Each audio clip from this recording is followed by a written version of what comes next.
আমাদের কাজ স্নান পুজো সব হয়ে গেছে। বোনকেও স্নান করিয়ে দিয়েছি, মেয়েকেও স্নান করিয়ে দিয়েছি। আর মেয়েকে একটা হট প্যান্ট গেঞ্জি পরিয়েছিলাম নতুন, কিন্তু পরলো না। বোন যেহেতু ফ্রক পরেছে, ও বললো ফ্রক পরবে। তো দেখো কেমন লাগছে, সাজিয়ে গুজিয়ে দিয়েছি। আর মেয়েকে নতুন জামা বিকেলে পরাবো। এক্ষুনি মণ্ডপে যাবে, দৌড়াদৌড়ি করবে, ঘেমে নিয়ে একসা হয়ে যাবে। এটাও নতুন জামা যদিও। তো চলো এখন ওই বাড়ি যাবো, বড়মাসে আসুক। তো চলো এক চুটকি বাজাবো আর ওই বাড়ি চলে যাবো। দেখো কেমন করে যাই। কেমন কেমন ম্যাজিক হলো দেখো, এক চুটকিতে বাড়ি চলে আসলাম।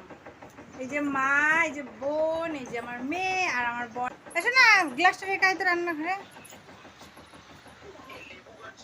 এই যে আমার বাবা, এই দেখো তোমার মুখ দেখা যাচ্ছে। বাবা কি করছো? চাকরি? কি চাকরি?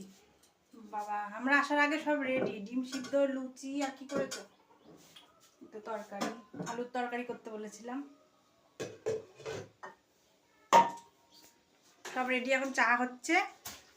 বর আসলে তারপর আমরা খাবো। এক্ষুনি চলে আসবো।